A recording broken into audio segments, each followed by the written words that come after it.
तो गाइस आज हम बात करेंगे लुकिसम के चैप्टर नंबर 538 के बारे में। और पिछले चैप्टर में हमने देखा था टेसोमा, गैंगशॉप जी और किंग ऑफ इंचियन, ये तीनों फर्स्ट जनरेशन के बंदे उस जगह पे पहुंच चुके होते हैं जहां पे एली और जैक लोगों की फाइट चल रही होती है। और आज की वीडियो की शुरुआत में हम देखते हैं जैक गैंगशॉप जी को चिल्ला के कहता है, तू पागल मॉन्क, आखिर तू यहाँ पे क्या कर रहा है बे? क्या तो इसलिए मुझसे बुशान के बारे में पूछ रहा था क्योंकि तुझे ऐसा लग रहा था कि मैं दोबारा से फाइट में हार जाऊंगा, है ना? तुझे मेरे ऊपर यकीन नहीं है। लेकिन गैंगशॉप एक स्माइल के साथ कहता है, बोधिसत्वा जैक, वो क्या तुम ही नहीं हो जिसे खुद के ऊपर यकीन नहीं है? क्या?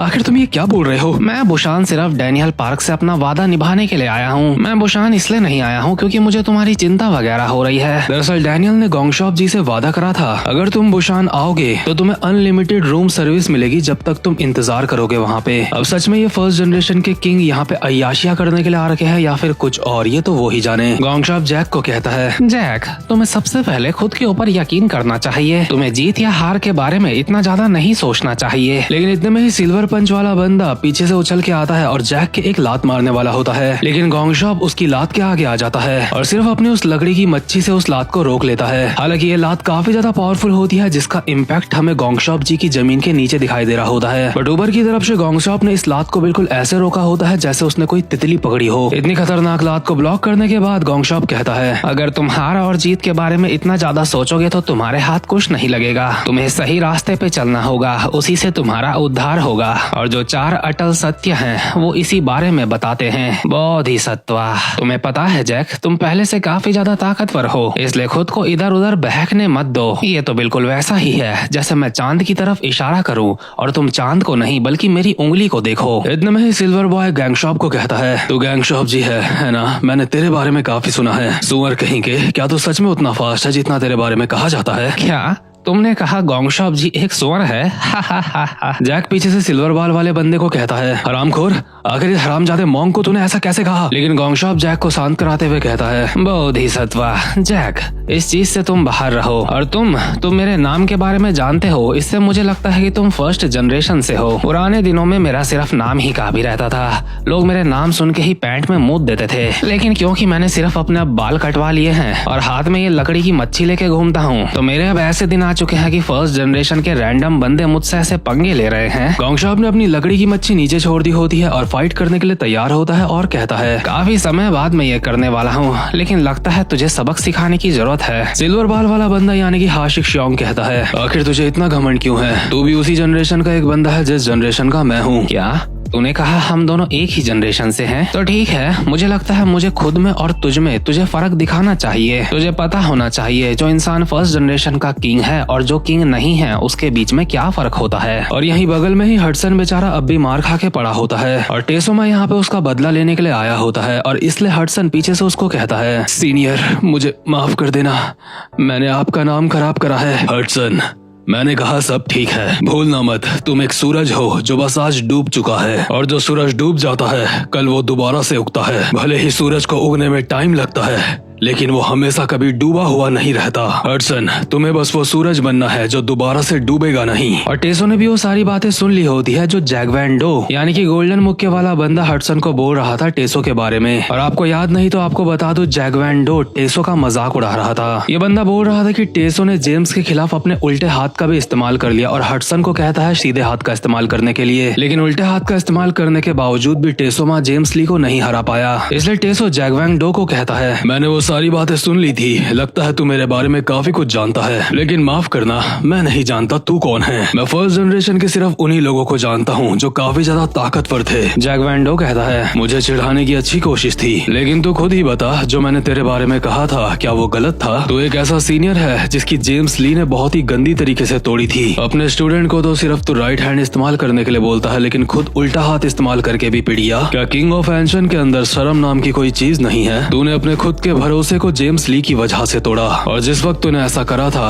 उसी वक्त तू एक मर्द कहलाने के लायक नहीं रहा था। टेसो को भी वो जेम्स ली वाली फाइट याद आ रही होती है और कहता है, हाँ तूने बिल्कुल सही कहा, उस वक्त मेरे और एक जंगली जानवर के बीच में कोई भी फर्क नहीं था। मैं अपने बदले की आग में इतना ज्यादा अंधा हो चुका था कि मैंने अपने उसूल ही तोड़ दिए थे। लेकिन उस दिन हडसन को मेरे लिए रोता देख मैं वापस अपने होश में आ गया था। मुझे ये एहसास हो चुका था कि मुझे एक ऐसा इंसान नहीं बनना जो हडसन को पसंद नहीं। मुझे समझ आ चुका था कि मुझे अपनी जिंदगी गर्व के साथ जीनी चाहिए और उस बच्चे की वजह से ही मैं दोबारा से अपने पैरों में खड़ा हो पाया हूँ। हडसन सिर्फ एंशन का ही नहीं, मेरा भी सूरज है। इसी के साथ टेसो जैक वॉन डो के एक मुक्का मारता है, लेकिन उससे पहले जैक वॉन डो ही टेसो के मुंह पे मुक्कों की बारिश कर देता है और टेसो को लगातार मुक्के मारते हुए कहता है, तो ठीक है, तुझे भी तोड़ देता हूँ। जैक वॉन डो के मुक्के टेसो के लिए भी काफी ज्यादा फास्ट और काफी ज्यादा स्ट्रॉन्ग होते हैं, बट टेसो इन सारे हमलों को झेलते हुए घुमा के एक मुक्का मारने वाला होता है जैक वॉन डो के। बट जैक वॉन डो के ये मुक्का पड़ने से पहले ही जैक वॉन डो टेसो के पेट में एक खतरनाक सा मुक्का मार देता है और कहता है, तू अकेला नहीं है जिसके पास खतरनाक मुक्का है। टेसो का ये मुक्का इतना खतरनाक पड़ा होता है कि उसके मुंह से खून निकलने लगता है और ऐसी हालत में टेसो अपने मन में कहता है, क्या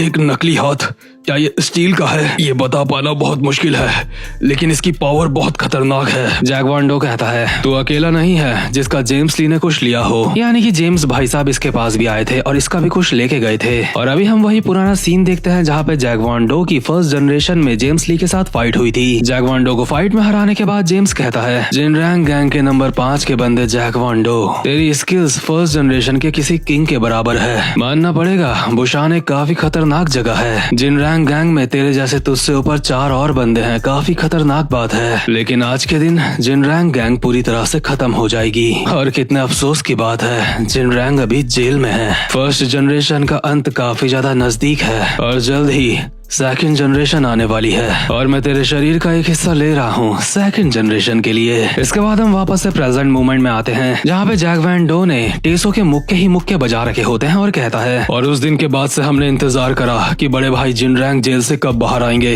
हमने सीक्रेटली अपने सक्सेसर्स बनाए ताकि जेम्स ने जो हमारे बॉडी पार्ट लिए हैं उसका बदला लिया जा सके। मुझे जेम्स ली से नफरत है, लेकिन साथ ही साथ में मैं उसका शुक्रिया भी करता हूँ क्योंकि उसकी वजह से मुझे ये इनविंसिबल फिस्ट मिला है जो कि हर लिमिट को तोड़ता है। और इसी गोल्डन मुक्के के साथ जैक वॉन डो ने टेसो के मुंह पे दोबारा से और ज्यादा मुक्के बजा दिए होते हैं। मतलब हडसन तो पिट ही रहा था, उसका मास्टर भी यहाँ पे पिट रहा है। अपने मुंह पे 2-3 मुक्के खाने के बाद टेसो घुमा के जैक वॉन डो के मुंह पे एक मुक्का मारता है, लेकिन जैक वॉन डो वहाँ से हट जाता है और कहता है, सिर्फ मेरे मुक्के ही ताकतवर नहीं हुए हैं, मैं पूरा का पूरा और ज्यादा ताकतवर हो चुका हूँ। लेकिन तेरा क्या, तू अब भी वैसा ही है जब तू जेम्स ली से हारा था। बेचारा टेसो जैक वॉन डो के एक और मुक्का मारता है, लेकिन जैक वॉन डो उससे बच जाता है और दोबारा से टेसो के पेट में एक खतरनाक सा मुक्का मार देता है, जिससे टेसो स्लाइड करता हुआ पीछे की तरफ जाता है और जैक वॉन डो भागता हुआ टेसो की तरफ आता है और कहता है, टेसो माँ, मैं तेरी जिंदगी का दूसरा जेम्स ली बनूंगा। तेरा खुद पर से यकीन आज दोबारा से टूटने वाला है। लेकिन टेसो अभी एक नई तरीके के स्टांस में आ चुका होता है और कहता है, क्या तू दूसरा जेम्स ली बनेगा? अगर ऐसी बात है तो मुझे लगता है इसको इस्तेमाल करने पे अब मुझे कोई भी अफसोस नहीं होना चाहिए। जैक वॉन डो एक स्माइल के साथ कहता है, लगता है तू अपने एक मुक्के में मुझे हराने की कोशिश कर रहा है, लेकिन मैं तुझे मारने ही नहीं दूंगा क्योंकि तू उतना ज्यादा फास्ट नहीं है जितना मैं हूँ। जैक वॉन डो का भी यहाँ पे बस ये प्लान होता है कि पहले उसको टेसो के मुक्के को डॉज करना है और वो मुक्का डॉज करते ही टेसो का यहाँ पे खेल खत्म। लेकिन टेसो को अभी वो पल याद आ रहे होते हैं जब उसने जेम्स के साथ फाइट करी थी और हारा था दूसरी बार। वो सब याद करते हुए टेसो अपने मन में कहता है, उस दिन अपना सब कुछ खो चुका था। मुझे एहसास हुआ था कि मैं गलत रास्ते पे चल रहा था। सब कुछ हारने के बाद मुझे एहसास हुआ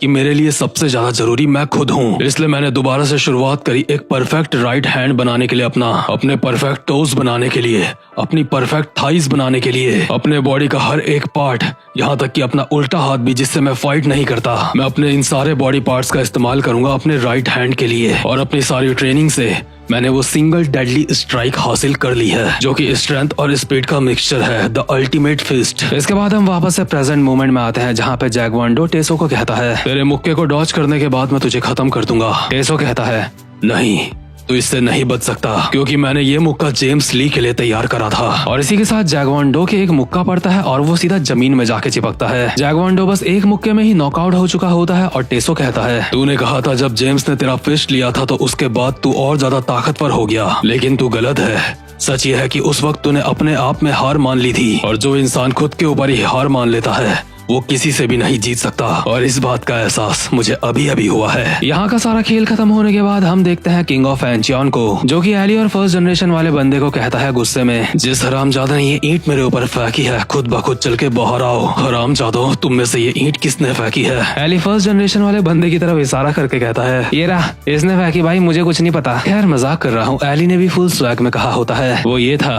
लेकिन तुम कौन हो? तुम जो भी हो वापस चले जाओ, नहीं तो तुम्हें चोट लग जाएगी। लेकिन फर्स्ट जनरेशन वाले बंदे की हालत जैगियोना को देख के खराब हो चुकी होती है। उसके बहुत ही बुरी तरीके से पसीने छूट चुके होते हैं। ये फर्स्ट जनरेशन वाला बंदा जैगियोना से इस तरीके से डर रहा होता है जैसे 10th के बोर्ड एग्जाम में ये बंदा फेल हो चुका है और इसका बाप उसके सामने खड़ा है। इसलिए ये बंदा डर के मारे खुद से कहता है, नहीं ऐसा नहीं हो सकता जैगियोना, आखिर तुम यहाँ पे क्या कर रहे हो। जैगियोना इन लोगों को देख के कहता है, आजकल के बच्चों को इज्जत करना नहीं आता अपने से बड़ों की। लेकिन फर्स्ट जनरेशन का बंदा अपने पंजों से जैगियोना के ऊपर लगातार हमले कर देता है और कहता है, मर जा, आखिर तू बुशान क्यों आया है। ये बंदा जैगियोना के ऊपर हमले तो कर रहा होता है लेकिन इसकी पूरी तरीके से फटी पड़ी होती है और एली भी ये सोच के हैरान होता है कि ये पंजे वाला बंदा उस दूसरे बंदे से इतना डर क्यों रहा है। आखिर ये दूसरा बंदा जो यहाँ पे आया है ये ऐसा भी कौन है जिसको देख के पंजे वाले बंदे की हालत खराब हो चुकी है। जैगियोना अभी इसके सारे हमलों से बहुत ही आसानी से बच रहा होता है और अचानक से इसके गाल पे हाथ रख के इसके काफी ज्यादा करीब आता है और कहता है, ओए तू फाइट कर रहा है या फिर रो रहा है, इनमें से एक चीज चूज कर ले। और नुकीले पंजे वाला बंदा पीछे की तरफ हट जाता है, मतलब फुल ऑन फटी पड़ी है उसकी जैगियोना को देख के। और जैगियोना उसकी तरफ चलता हुआ आ रहा होता है और कहता है, आखिर तू इतना ज्यादा डरा हुआ क्यों है। बुशान को तो अपने ऊपर बहुत ज्यादा गर्व था ना, इसलिए ऐसे डरना बंद कर और मुझसे आके फाइट कर। वैसे भी तुझे यहाँ पे बुशान की इज्जत को बचाना है ना। और इसी के साथ ये वाला चैप्टर यहीं पे खत्म होता है। और भाई लोग उम्मीद करूंगा कि आपको आज की वीडियो भी अच्छी लगी हो और अगर आप चाहते हो कि मैं लुकिसम के ऊपर एक और थ्योरी वीडियो बनाऊं तो वीडियो को लाइक और चैनल को सब्सक्राइब जरूर से कर लेना। तो ठीक है गाइस, अब मैं मिलता हूँ आपसे अपनी नेक्स्ट वीडियो में, तब तक के लिए गुड बाय।